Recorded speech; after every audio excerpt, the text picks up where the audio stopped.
Yo, what's good, YouTube? Today we reacted to watching Avatar as an adult is different by Totallynotmark. I wanted to wait for him to drop a video on every single season. We're gonna react to the first season today, second season video tomorrow, and third season's video 2 days from now. But without further ado, let's get straight into Avatar: it. The Last Airbender in about 18 years. I have no comprehensive knowledge of the show. I haven't rewatched any part of it, but I had been planning. All right, so to yeah, because... so he watched it when he was a kid, doesn't remember anything else, bro. Literally, this show is one of those shows where like you rewatch it over and over again, and it gets better every time. It feels like it gets better every time. I love Avatar. There's some of my friends, y'all know who y'all are, that still haven't yet to watch this shit. Gang, please watch this shit. Some of them can't get past the first season. I will say the first season is different than the later seasons, but it's all worth it down the line. I rewatched it 4 times. Good shit, man. I rewatched it 6 times, bro. I love Avatar: The Last Airbender so much, bro. Like, there's a lot of people that like they start watching it and they can't get past the first like 5 episodes because to them it feels like it's like a cartoon with no story. I'm like, gang, if you watch it, you will see why we love this show so much. This show has taught me so much things as a kid, bro. Real shit. And it also taught me stuff when I rewatched it in adulthood, teenage years and adulthood. The Last Airbender, the long-awaited animated sequel crafted by the same generation this of shit artists is literally the best cartoon in the West. It's the best cartoon the West has to offer. It was supposed to be a moment, and it was real just shit, not the bro. one anyone who loved the story wanted. Delayed, pulled from theaters without explanation, and quietly slated for release via Paramount+. Bro, the whole movie situation, I'm not gonna lie, bro. Like, they just hold Avatar, man. Like, are we ever gonna get a movie now? And I don't even know why they never released it on theaters. You know how much money they would have made if people went to go see it in theaters? Like, I haven't watched the movie. I did not watch the leaks. Comment and be honest. Comment in the comments if you saw the leaks. I don't condemn watching the leaks. I feel like you should just wait until the thing's finished because these people worked hard and they worked for years to make this shit. So I honestly feel like you shouldn't be watching the leaks. But what's it called? Be honest, y'all. Be honest. The final slap I hope everyone says no in the comments. Into the story arrived if you say yes, I'm disappointed in you. I'm disappointed in you.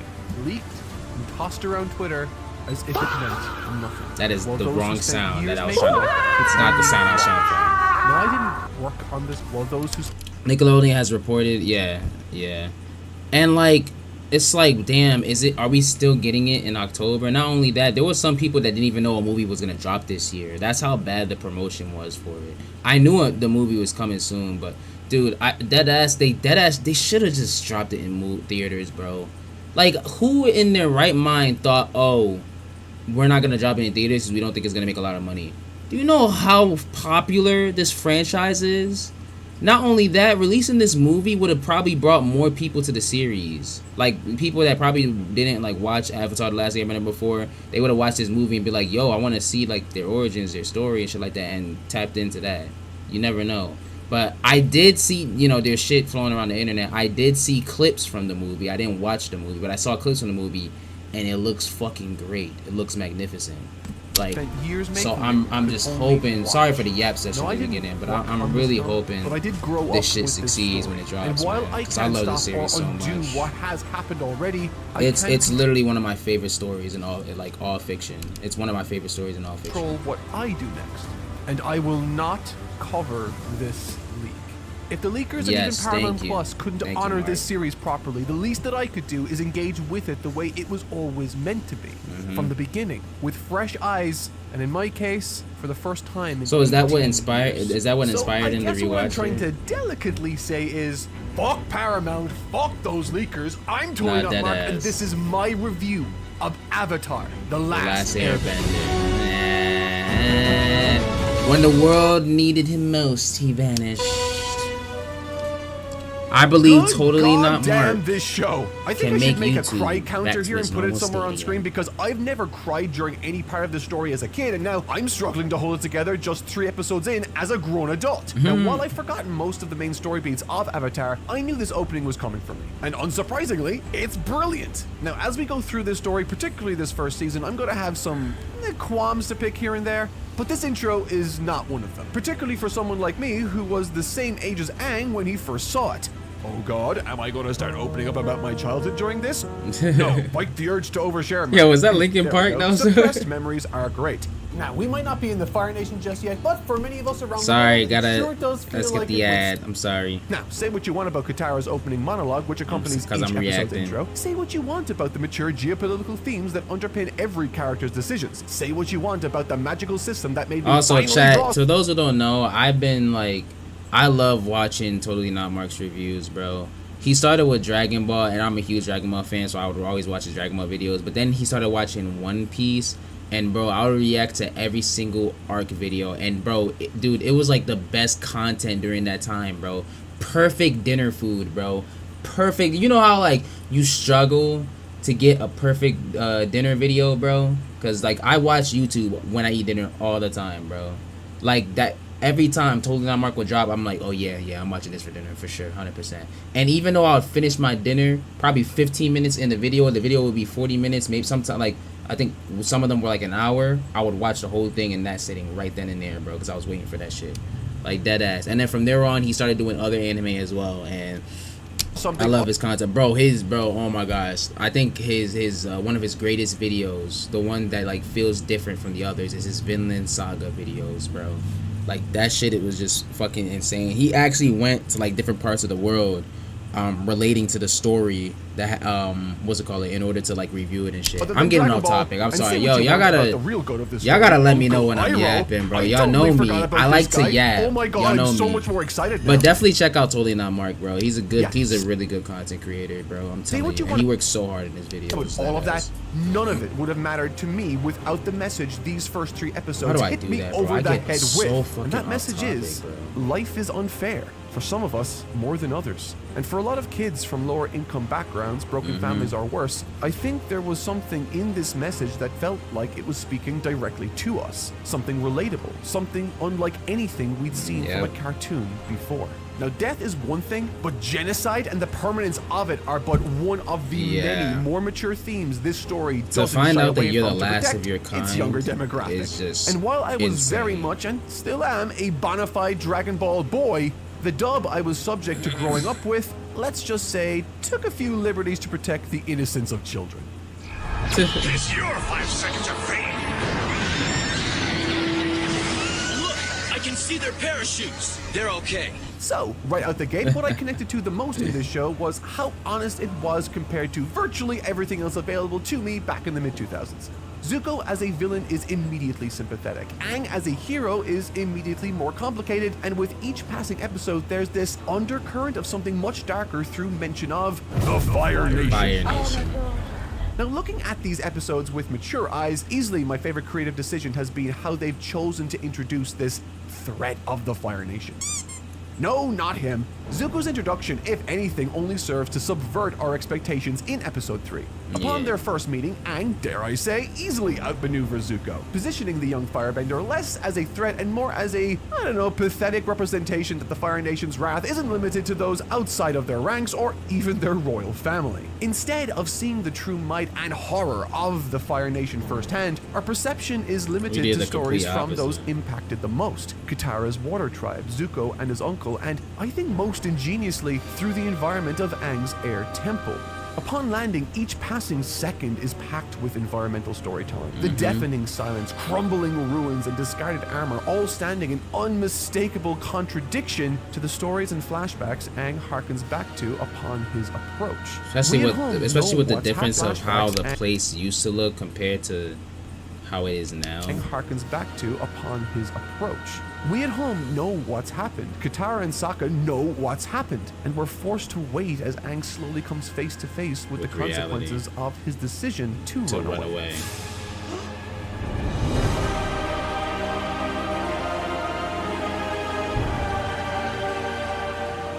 Suddenly, Katara's opening monologue feels much darker. Her statement, "When the world needed him most, he vanished," now serves as a profound condemnation Aang will have to wrestle with for the rest of this story. The Avatar state therefore assumes the role of a trauma response to danger in a lot of ways. Especially because, like, Aang definitely blamed himself for leaving, bro. Like, this man they had to give him the responsibility because he was told that he was the Avatar younger than when he was supposed to be told. I think you're supposed to be told when you're 16, but he got told 4 years earlier. Somebody in the comments let me know that because of the war. The war is the reason why they had the rush to let him know, and he did not like that responsibility. Aang just wanted a normal life and wanted to be a normal kid. He loved just being part of the Air Temple, doing his own thing and shit like that. He loved his people. Like, he just, you feel me? But, you know, he ran away from responsibility and then got frozen in the iceberg for fucking 100 years. Come back 100 years later and he just sees all of this and it's like, what the fuck? Katara and Sokka serving as the warmth and love he needs to regain his senses. This whole opening is a 10 out of 10 for me. There's a terrific focus on the childishness of these 4 central characters who've all been forced to grow up far faster than they should have, reinforcing the fact that life is unfair. For Katara, she's a young girl who's lost her mother and now has to assume the role of what was ripped from her. For Sokka, he finds himself struggling with what it means to be a man and protector in a world of monsters. For Zuko, he's coming to terms with his own identity and relationship with his parents. And for Aang, as a young kid, he now has to find footing in a crumbling world he blames himself for creating. And the best part is kind of right, which is what makes this climax to this Avatar outburst all the more groundbreaking. Had Aang not vanished when the world needed him most, maybe Katara and Sokka's parents would still be in their lives. Maybe they would be so much happier, more fulfilled. Maybe they'd be able to lead the life as children that they should. And that's the thing, like, we don't know. Like, in a world where Aang doesn't run away, is this war like over earlier? I think what would have happened was Aang would have died. I genuinely think if Aang didn't run away, Aang would have died, and the next Avatar would have been a waterbender. Now with the Fire Nation, I don't think the Fire Nation would go as far as to genocide on the water tribe. I think they did it with the air nomads because they knew that they were, you know, pacifists and shit like that. But what's it called? I think that they would have Aang would have died, and then whoever's the Avatar in the Waterbender tribe, they probably would have been able to fight back, and you know all of this probably wouldn't happen. But at the end of the day, Aang definitely would have died for sure. I know that the for world sure. 100%. Around them very clearly having fallen There's beyond their no own way he would have survived that attack. Plus, they attacked in Sozin's comment, right? In a staggeringly powerful moment of solidarity and responsibility between the 3 main characters here. Establishing. So it really does let you question, damn, was it better that he ran away, or was it? Now, you know, I'm going to hold all of your collective hands when I say this because I think many of you are going to hear this as a spicy piece of criticism. Going through this first book again, what has really stood out to me is the lack of momentum and a strong sense of action. And I feel like that's why a lot of people can't get into it. There's, like, I know what you mean, Totallynotmark. It feels like a couple of the episodes start to feel like filler in book 1. And there's no like momentum to the actual story in the middle of book 1. The beginning is great, the ending at the North Tribe is great, but the middle of it feels kind of episodic a bit, even though it's not. You feel me? And I think that's the problem. I feel like that's why some people can't really get into it. But the show really rewards the people that actually stay for the show, because you actually see how much these characters grow, how much these characters mature and shit. You see their character development, all that and shit.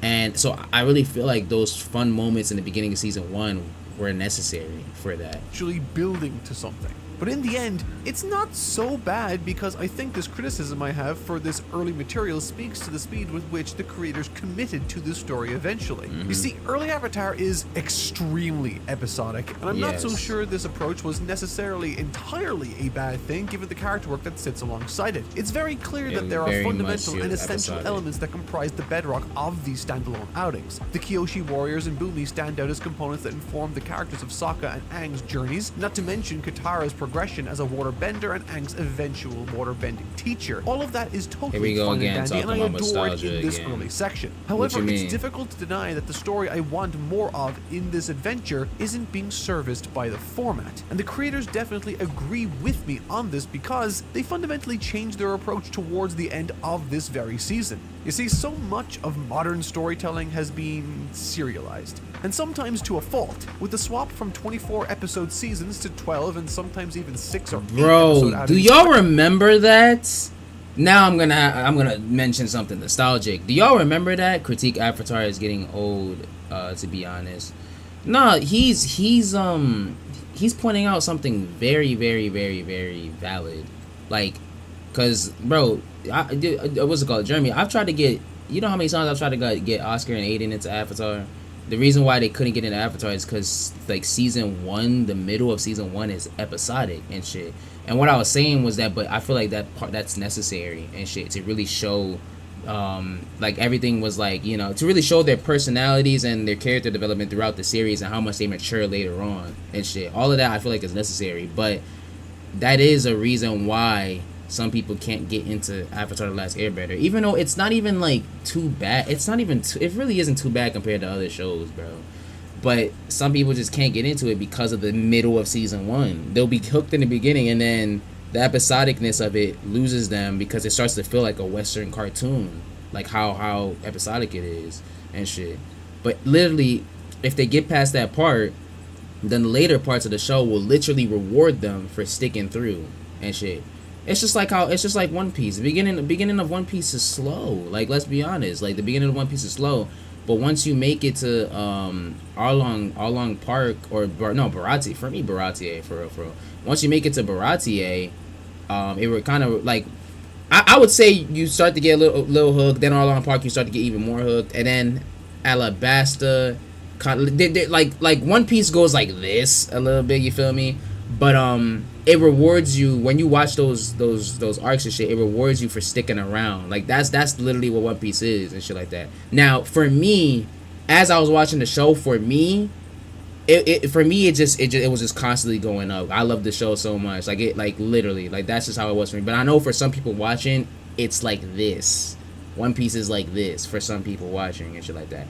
But those people realize, yo, this show was so worth watching because the peaks, like everything, they realized that all the downs that they went through was completely worth it for the fucking heights and peaks that they're watching and shit like that. And then they'll rewatch those parts that went down and be like, yo, this is so much better now that I have more context behind it. Now that I know more about the story, more about the history of the world, like everything is literally worth it and shit like that and stuff. Like, you feel me? And I feel like people will feel the same way and say the same thing about Avatar Book 1. But what about them shows that are constantly up and down, like one season type shows? I'm gonna be honest, I don't know any one season type show that's constantly up and down, so I can't even speak for that. I don't know any show that's up and down for one season or whatever. I don't know. I can't think of anything. If you mention one, then yeah, but I can't really mention one because for me, like one seasonal shit, usually it is hard to make sure a show is good in one season. Like Erased, 12 episodes, that shit is peak, bro. All straight peak. Usually the short one season shows are like peak unless they're just unfinished, unless it's just that one season and then they just never continue. But I'm not like I don't really count those in terms of what you're like asking or whatever. So I don't really know what to think of. If you mention one, then I can talk on it. But I honestly can't even think of one right now for real.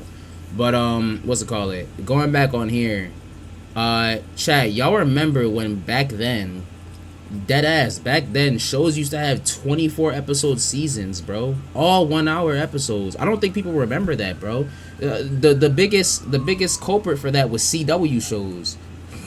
Yo, what's good? What's good, Double Dogs? What's good, gang? Bro, the biggest culprit of that was CW shows, bro. CW shows would have 24 episode seasons, all of them 1 hour. Arrow, Flash, Supergirl and shit. I know Legends of Tomorrow seasons would be shorter. They'd be like 18 episodes. Yo, CW shows had that shit on lock. No, dead ass, bro. And CW shows had that shit on lock, bro, too. Like, I'm not gonna lie though, like later on in the seasons within certain shows, there would be some episodes that would feel boring and episodic and shit like that. But bro, let's go back to the first 2 seasons of The Flash, gang.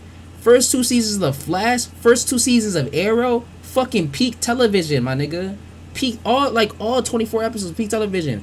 We can talk about later on in Arrow. Arrow season 5, that is my favorite season in Arrow, bro. Arrow season 5, peak television, bro. fucking Flash. Was this season? No, was this honestly Flash first half of season 6 was solid, but the second half was kind of ass. Flash season 3, it wasn't too bad. Like, yeah, the Saboteur stuff was really dumb. I'm not gonna lie, and they dragged it, but like, you know, it wasn't too bad and shit. But Legends of Tomorrow seasons 1 through 3, but specifically seasons 2 and 3, fucking peak, bro. They had that shit on lockdown. But nowadays, my point is, now I never watched Lucifer. I actually never watched Lucifer back then and shit. What's it called? But nowadays, bro. Like, now shows, they just keep it, dude, they don't even do 12 anymore. They do 10. They do 8. They do 8 to 10, my nigga. Like, where, shit, Gotham, bro, Gotham was peak, yo. Jeremy's opening up core memories, my nigga. Gotham, I actually never watched Sleepy Hollow. I didn't really watch Sleepy Hollow like that, but Gotham was fucking peak, bro. Gotham had like 5 seasons, right? That show was really good, bro.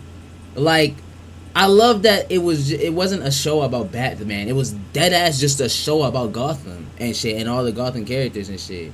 I remember the originals. I remember the originals too. My brother loved the fuck out. My brother and sister loved the fuck out of that show. But bro, back then, man, fuck it, we can talk about I was about to say Supernatural. I was like, man, we could even bring up Supernatural, Ghost Whisperer. Fucking what's it called? My sisters love Vampire Diaries, bro. Like, so I watched Vampire Diaries with them because that shit was on TV all the time, bro. And shit, I have 4 sisters, so my sisters and my mom would watch Vampire Diaries all the time. You know what else they watch? I think it's called Charmed with the 3 sisters. Charmed. My sisters and my mom would watch Charmed all the time. I would just watch it with them, bro. Ghostbusters. I mean, Ghostbusters doesn't really fit into the category that we're talking about, but Ghostbusters is still fire as fuck. But yeah, point is though, they don't do them like they used to in terms of like those long going seasons with 1 hour episodes and shit like that. Like, now it's literally just 8 episode season, 10 episode season. That's it.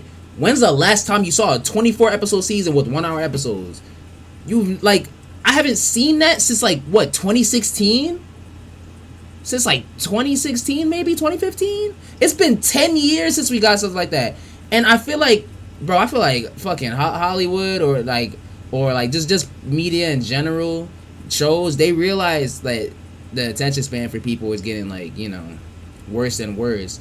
So people, like, audience retention for those long seasons is just not gonna work. Now you have to make sure You have to make sure the season is quick, 8 episode, 10 episode. You have to make sure that you keep the audience retention up as much as possible. Audience retention is important, bro. Audience retention is so important, because if you don't, then you lose so much money, bro. Especially with the fact that how much money they're putting into these projects. They're putting so much more money into these projects just for them to be ass. So it's like, you feel me? But yeah, we paused for way too long. I think something is also we went on a side tangent. We have these beautiful multi-season forests these days, but I also feel like the individual. Bro, the 100 gang, the 100 didn't have 24 episode seasons, but Lost could exist today. 24 plus wait, how long was seasons, how long was the 100's seasons? How many episodes they would have? 20 plus character cast. I think they would have at least like feels fleshed out, has a backstory and something meaningful to do in the plot. That kind of TV is pretty much gone at this point, and instead we have these shorter seasons I mentioned. Now that's not to say that character work doesn't exist today. I mean, obviously it does, but even no, yeah, it was like a 12 type, 13 type thing. Okay, yeah, season 1 13, season 2 16. Yeah, the 100 would have like 16, 13 episodes, so I would consider that in like the longer, like, you feel me, type shit. Bro, I remember fucking the Flash and Arrow crossover shit, bro. Oh my god, bro. I need to do that. I'm probably not gonna be. I don't know if I'll be able to watch them on stream, but I want to rewatch the crossovers: Invasion, Crisis on Earth X, Crisis on Infinite Earths, fucking Elseworlds, and then the final crossover, bro. I want to rewatch all of those fucking crossovers, cause bro, y'all cannot, bro. Those crossovers was peak television. Remember what we used to say? We used to say Marvel got the movies, but DC got the shows. Now DC don't got nothing. But now DC sadly don't got nothing. But We used to say that. We used to say DC got the shows, but Marvel got the movies. Remember we used to say that back then, bro? Like a decade ago? Like, oh my gosh. DC at least had something a decade ago, bro. Did they do that with the Mafia show? I forget the name. Peaky Blinders. You're thinking of Peaky Blinders, not Cheeky Blinders. Peaky Blinders. I still have yet to watch Peaky Blinders. My brother loves that show. I've still yet to watch it. That's another one on my list right there. Standalone character episodes. And in contrast, but yes, I do think that they did that with Peaky Blinders. Y'all remember Doctor Who? Y'all remember Doctor Who? Bro. These new niggas don't know nothing about that, bro. It's a pop, which come out to about 8-hour series. Which, it's not a lot of space, and the show uses the vast majority of it to do exactly what Nickelodeon shows were expected to do at the time. Adventure of the Week. They're largely all standalone episodes in the style of children's TV at the time. Those 20 minutes are just enough time to introduce a guest character, introduce a conflict, resolve it. I'm trying to look it up. There's like, rarely a moment afforded to make you feel the weight of the larger story pressing in from all sides, let alone do character work that truly persists. And you know what? It's intentional, of course. I mean, given cartoons of this era were expected to rerun in any order and allow kids to jump in at any point in time. No, Peaky Blinders is like so it's not 6 like I'm saying the show failed in book 1 by taking on this approach, but I do think the side effect is that the Northern Water Tribe gold somewhat vanishes into the background, and the threat of the Fire Nation becomes a bit more abstract rather than a constant looming presence that's affecting the forward progression of the story. Oftentimes, Zuko will show up, get beaten, and then retreat, meaning the stakes reset again. And look, don't get me wrong, I love episodes like the Kyoshi Warriors, the Blue Spirit. Oh my god, I love that episode. The Blue Spirit is Scroll. Each of those one of the best episodes in that fucking offer the story season. something substantial to work with while adhering to this era's episodic cartoon structure. They are necessary and honestly, the Blue Spirit is the Blue Spirit my favorite episode of season 1. Which blew the finale's really kid, good too, and though. Like the last 2 episodes are really watching good it again. But in this first season, for every The Storm, where metaphor and necessity are merged beautifully, there's always a Jet, or the Great Divide, the latter of which really stretched my patience even now as a grown man. The likes of Jet and the Great Divide are perfectly fine stories, I guess, that add flavor to the plot of the overarching narrative, but in retrospect feel like they would be best served as supplement. I think the reason why it took this approach is because Aang as the Avatar now has to learn to deal with problems. It's no longer just his problems. He has to learn how to deal with other humans' problems and making compromise between people and shit like that. And I feel like that's the reason why we get those episodes. You feel me?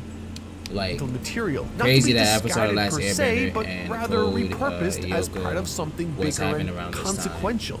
Now somehow I've managed to abstain from talking about Zuko, the single most video essayed character in history perhaps, but honestly, he's the best example of what it is I'm talking about here.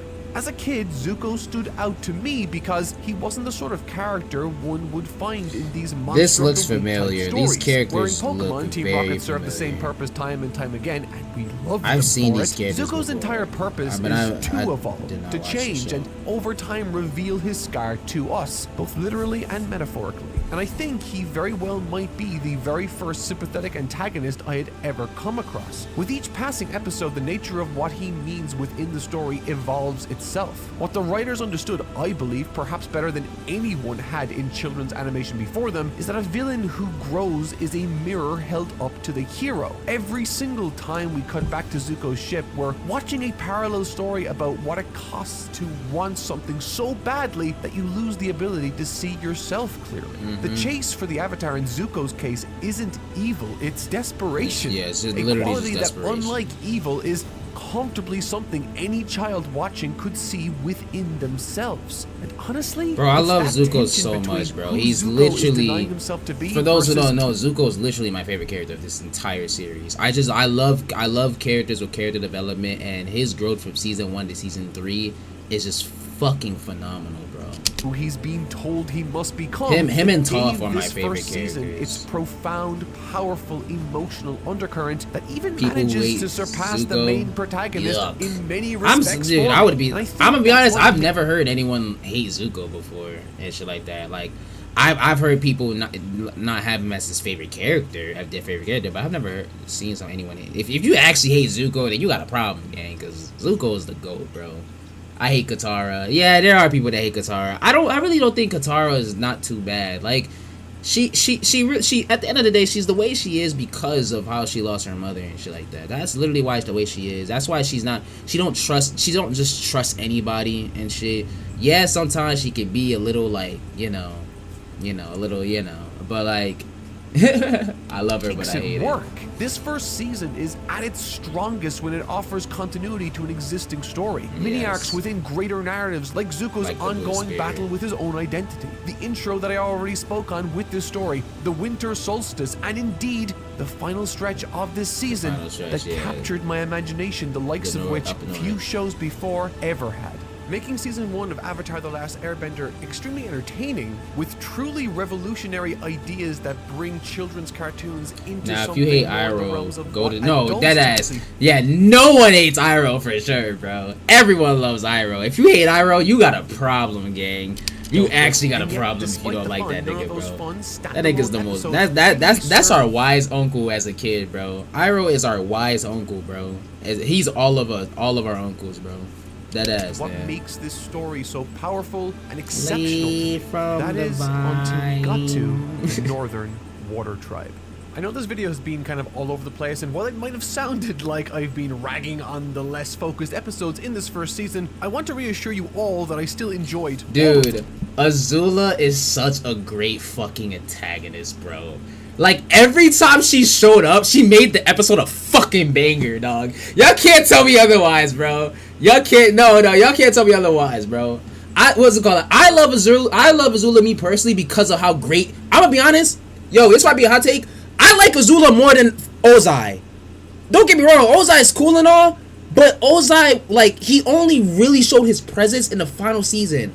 Azula was a menace the whole fucking show, bro. Or wait, I think Azula doesn't get shown until season 2. I don't know if she gets shown in season 1. But still, she gets more time than Ozai. She gets more time to show her character, bro. I'm telling you, every time she showed up, the episode was a fucking banger. Her taking over Ba Sing Se, nigga, that whole stretch of episodes, fucking bangers, bro. And then her fight versus, bro. My favorite episode of all time is the fight between, I don't know if it was the last episode or the second to last episode. It might have been the second to last episode, but Zuko versus Azula. I love that fight so much because the music is not some epic, crazy shit. It's a fucking sad, bro. We can go back to it. It's a sad ass song. And it fits so well because it's two siblings on two opposite sides of a war fighting each other. That shit is not supposed to be fucking epic. It's supposed to be sad because these two siblings are fighting each other and shit. Hold on. And not only that, but Zuko learning how to use firebending, not out of hatred, but out of love and shit like that. The true way to use fire. Versus Azula's raging fire. She was always the best, always aimed to be the best. Her fire, she's literally the only firebender we see use fucking blue fire, bro. Like, hold on. Even in the show, she's a banger. The new fighting game. Why would you ever like Ozai before Azula? She do, but her screen time was crazy. I love that fight, but they still hold Zuko. It was rage and hate versus life and love. Exactly, bro. Exactly. Like, I know we getting off topic here. We talking about season 1. We talking about season 1 stuff, and we talking about season 1 stuff, and we just over here, bro. And not only that, but this is when Azula was just going crazy too. Dude, I love this OST so much in this fight. It's also my favorite OST in this show too, bro. Like, this shit is just so emotional, man. I love this fight, chat. I love it. This is literally my most rewatch fight in the series. I haven't even rewatched Aang versus Ozai more times than this. I've watched this more times than anything else, bro. Yes, that too. Zuko using different benders bending. He used different bending styles as well, bro. I fucking love Zuko, bro. Holy shit. From earth bending to water to air. It's great. No, literally, bro. Oh my goodness, man. Dude, like, the fucking orchestra cooked with this shit, gang. They cooked with this shit. Like, deadass, bro. Nobody can tell me otherwise. They cooked with this shit. That's why to whoever has not watched Avatar: The Last Airbender, bro, what are you waiting for, bro? It's never too late, but please watch it. Please watch it, bro.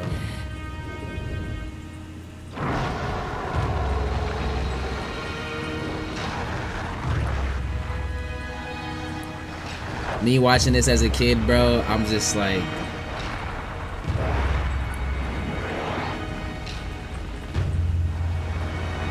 And I love that, like, they're not even talking. You just hear the flames.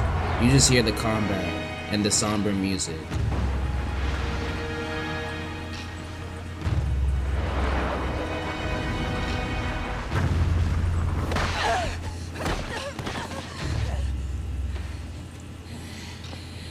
No lighting today? What's the matter? Afraid I'll redirect it? I'll show you lightning. And she went for Katara.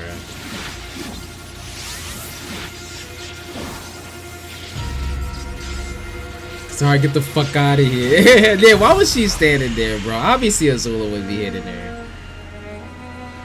Pissing me off.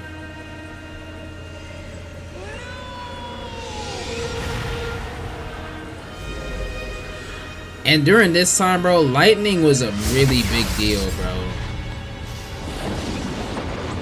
Azula was the only one that could conduct lightning, right? Everyone could redirect it, but she could actually conduct it.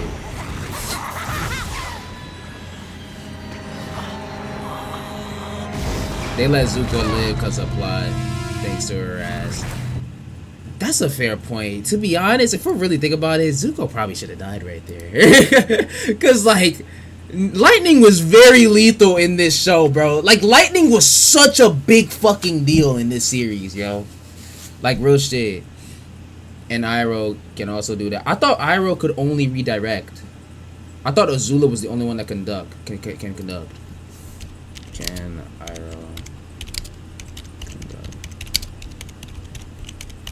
Unless I'm tweaking.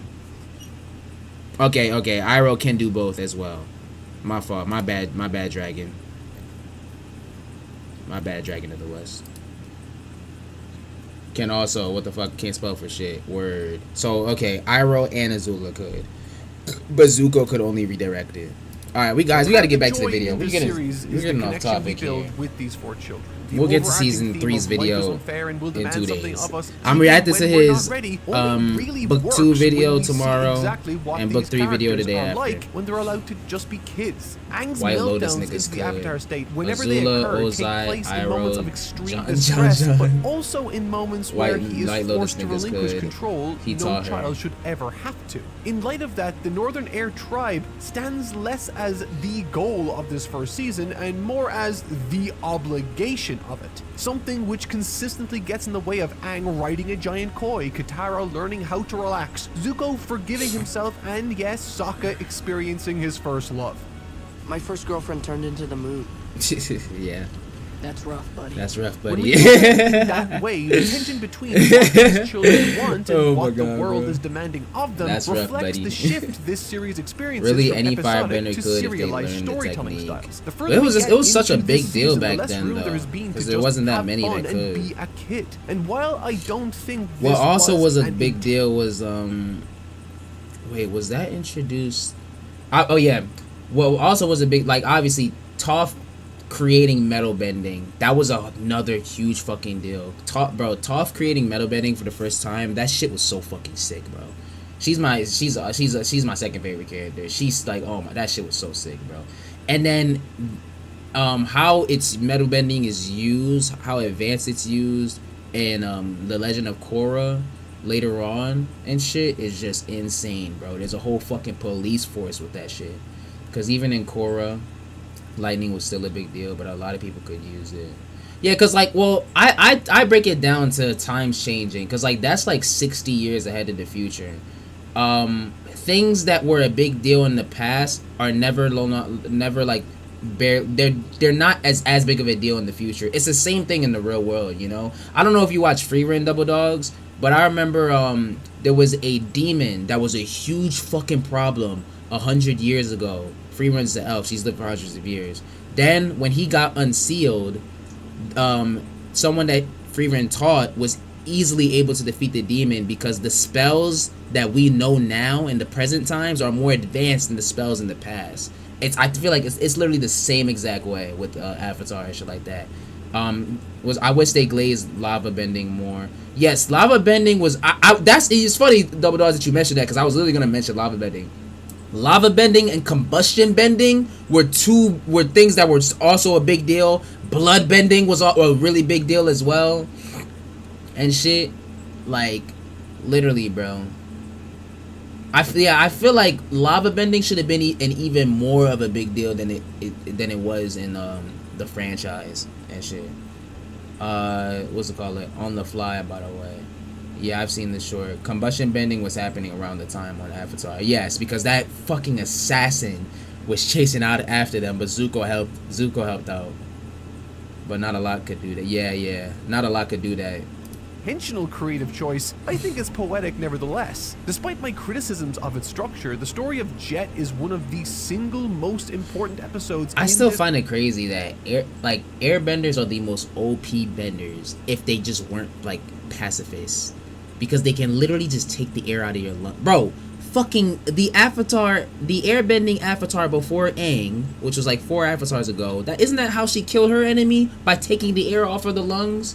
She ditched her nomad's ways and said, even I had to kill. She told Aang straight up, Aang, even I had to kill. All the past Avatars had to kill their adversaries. Kyoshi, she did not play. Kyoshi did not play that bullshit. Neither did the fucking airbender one. I forgot her name. But they all had to kill their adversaries. But Aang did not want to abandon his nomad teachings, and instead was able to take the bending from Ozai instead. Catch this metal jacket to the face. Blow your head off, stupid. Its first season because it demonstrates exactly what happens when you rob a child of their childhood. It radicalizes them. The themes of hatred and history's consequences in Jet embody precisely what made this series so timeless. You don't see people writing complex video essays about Ed, and Eddie. You don't see Johnny Bravo discussed as a meditation. I'm sorry, that's just funny because I was just so random. And I say that as someone who genuinely wishes someone would make that video. Avatar transcends its medium because the wounds it's drawing from are real ones. Within some of the darker moments of the story, I found myself, and I can't believe I'm saying this, thinking of the troubles in Northern Ireland. Very close to where I lived. It was a vicious cycle of hatred handed down from generation to generation, and one that to this very day still isn't resolved. Regardless of who you thought was in the right, I have my own feelings, each side was convinced that they were the righteous ones. Until eventually, enough was enough. That's Jet's story in this first season, and many others to varying degrees. And nowhere is that more apparent than when the gang finally arrives at the Northern Water Tribe.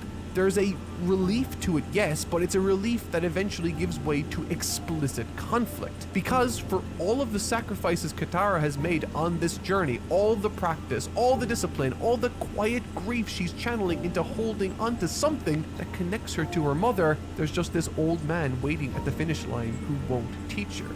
Because she's a girl? Because she's a As woman. we've seen across this series, not all people can bend the elements. Bumi and his people in Omashu stand in stark contrast to those found all around the Earth Kingdom we've been exposed to, and so far, as we now can appreciate, the Northern Water Tribe situation is far more favorable than that of Katara and Sokka's village, resulting in some individuals that have become far more stubborn, defensive, and waterbenders being able to heal without caution, which let's in the talk context about of the story might seem why does she inconvenient, only know antagonistic, that? and bigoted. There's other waterbenders that could heal. Despite It was just Katara's very gender being a rare ridiculous to reason be a not to healer. train her, That was another one of those things that was just very rare. It was very rare to be able to heal with waterbender. See why these people And I think that from how they said it was like only like from how they said it seemed like as if only women know how to, like, some certain particular women knew how to waterbend and heal. I don't know if that's actually the fucking case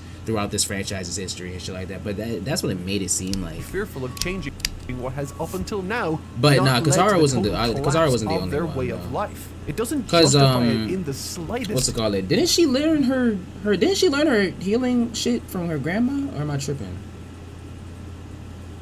I thought she learned how to heal from her grandmother. Let me look it up. Let me see. No, Siri, I didn't say your name. Chill out. No, relax, man.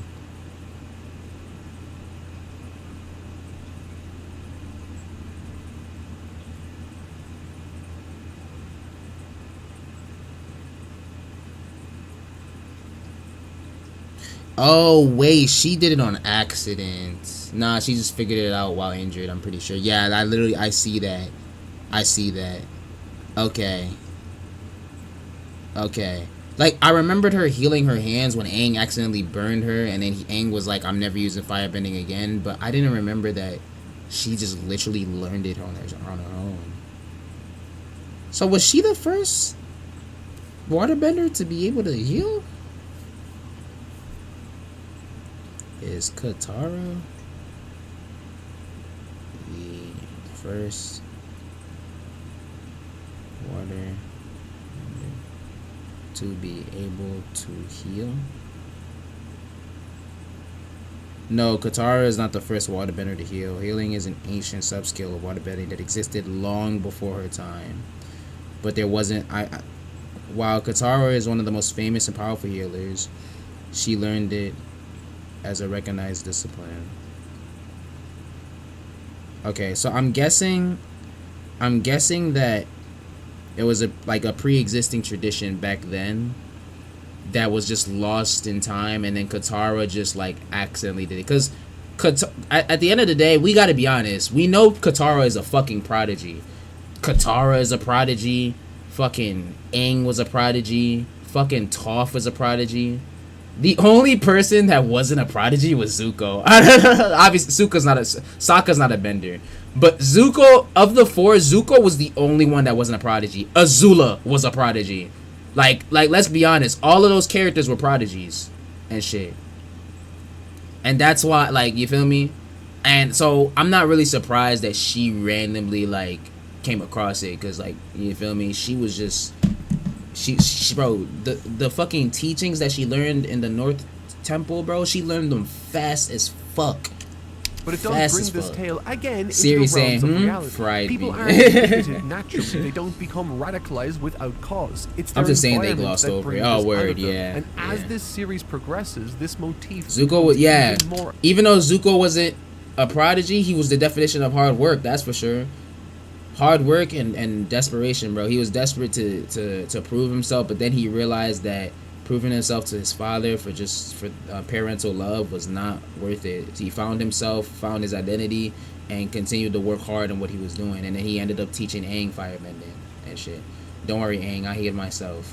Apparent within His the reaction, mechanics what? of their own power systems. When Aang succumbs to the Avatar state and creates this enormous water spirit to stop the Fire Nation's hostile advances, his childish innocence vanishes to reveal little more than a vengeful spirit of death and destruction. The Aang we knew is unconscious. It wasn't a choice. It was forced upon him, a response to pain. It is by far the most striking. You know what I image of appreciate waterbending Korra in this for? first season, Legend of yet, Korra through for? this Giving same us more magic, with the life spirit can be realm. saved through its healing properties. Because the In that spirit realm same in way, Avatar was Jet's always just hands one of are those capable of things, bro. death and salvation simultaneously. That, like, we kind of And so, got we're a little bit encouraged to of, ask but not too ourselves much which of. of these options begets less suffering. In his case, and indeed Zuko's, it's the latter, but it's by no means an easy question for everyone to answer, particularly those like Aang who carry so much responsibility and potential for powerful change in the world. There's definitely going to be more to that conversation, but that's for season 2 and 3, I think. The very first time I sat down to watch this story, I was just a little kid, and now I'm 34. And honestly, I knew I was going to love it. And I did. But what's really been remarkable for me is just how different my experience has been overall as an adult with a far more detailed perspective to draw from. Yeah. I came here to relive something, but what I found instead was that I can't. That version of this story, the one I watched as a kid, is gone. It's gone forever. And in a way, that makes Aang's 34. journey here all the more resonant for me. Because no matter their victories or failures, these children are still on this adventure against their will. Still trying desperately to hold on to some scrap, some shred of Mark childhood has in the 2 middle kids. of a I war think that Mark has has no twins. I'm interest pretty sure in Mark has waiting for twins, them if I'm not to be mistaken. ready. The life How's of a his child kids? I know his is insurance is fleeting. good. Yeah, he You has don't 2 realize kids. I'm it's pretty sure he gone has 2 twins. until you go looking He has a for it. wife and 2 kids. That's rough, buddy. With that said, I can't wait until I get to season 2 to see Toph. Woohoo for that. Thank you guys so much for watching, and see you all in season 2. Hey, I got Can't my wait eye for on book 2's video. We're watching book 2's video tomorrow, but that is pretty much it for the reactions for today. This shit ended up being 50 minutes because y'all let me yap. I told y'all to not let me yap. Y'all let me yap for way too long, bro. All right.